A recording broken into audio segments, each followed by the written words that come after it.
Bienvenue à cette capsule intitulée Quan Wing versus The King. Juste avant de débuter, je vais faire quelques petites mises en garde relativement à cette présentation.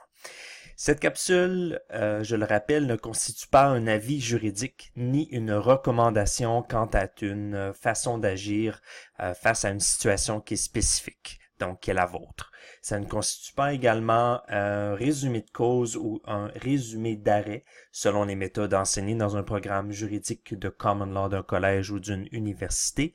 Cette capsule a pour but simplement de vulgariser pour fin éducative seulement un arrêt de la Cour suprême du Canada.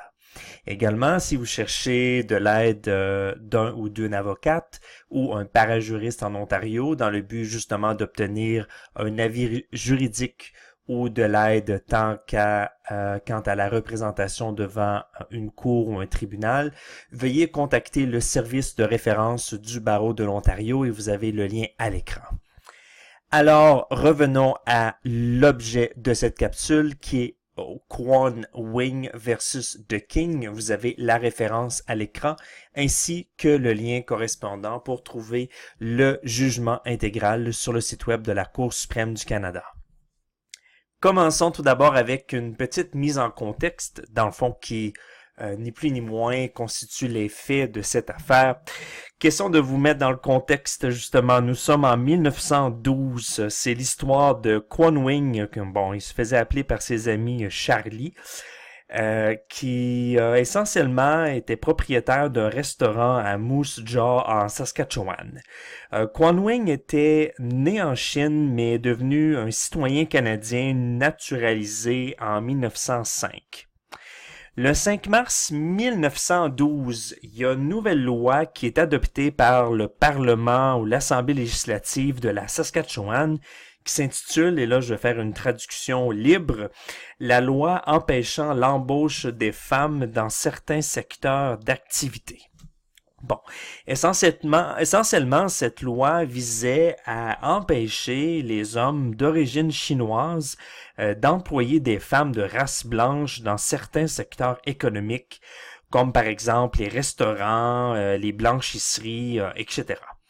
Donc, plus précisément, cette loi mentionne qu'aucune femme de race blanche ne peut travailler dans un restaurant ou pour une entreprise qui est appartenue, qui est administrée ou gérée par un homme d'affaires d'origine chinoise et qu'une contravention à la loi entraînait donc une amende. Au moment de l'adoption de la loi, M. Quan Wing, Charlie, avait embauché 2 femmes de race blanche en tant que serveuses de son restaurant, soit Nilly Land et Mabel Hopman.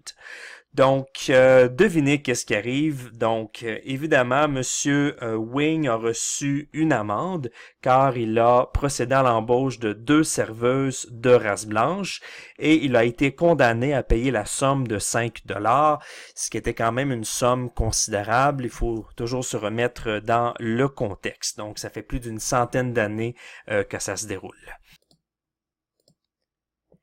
Maintenant, quels étaient les arguments de Monsieur Quan Wing? Évidemment, il contestait sa contravention, donc à la loi de l'Assemblée législative de la Saskatchewan. Alors, les arguments de Monsieur Wing, en fait, il y en avait 2 principaux. Donc, le premier argument, c'est essentiellement que le but de la loi provinciale de la Saskatchewan était de lui enlever à lui ainsi que les personnes d'origine chinoise en général, qu'ils soient naturalisés ou non, des droits qui sont ordinairement offerts à d'autres résidents de la Saskatchewan, qui ne sont pas d'origine chinoise.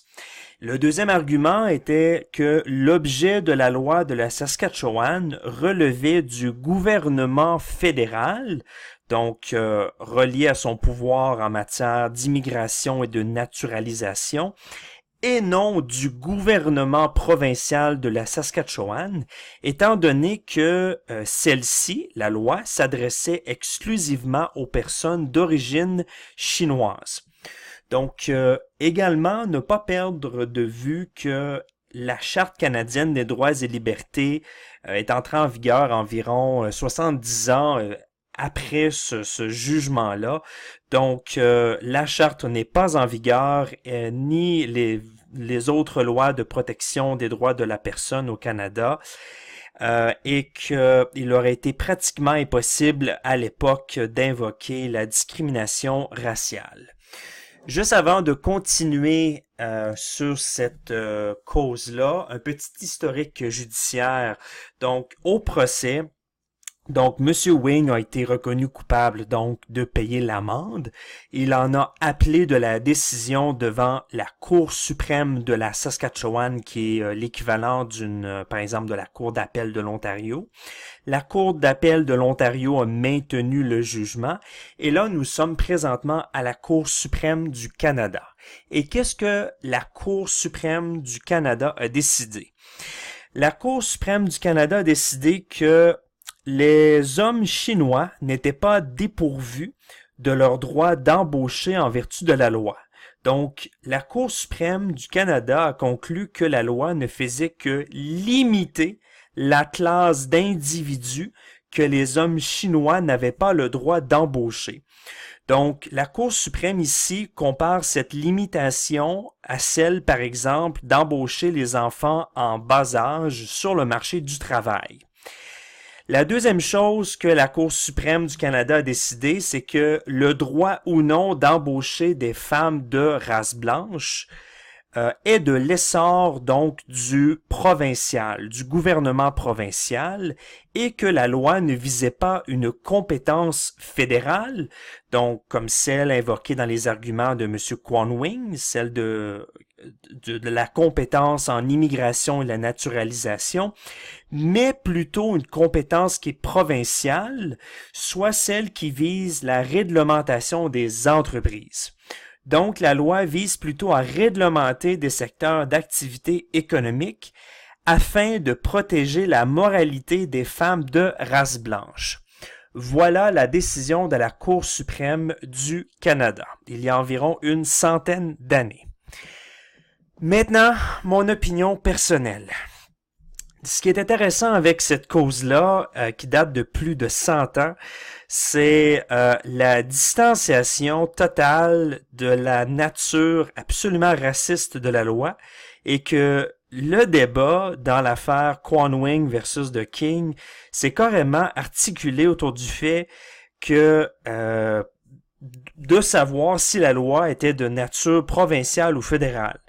Donc, la même situation de fait, 100 ans plus tard, il est de mon opinion que cette situation-là aurait un traitement judiciaire qui est totalement différent.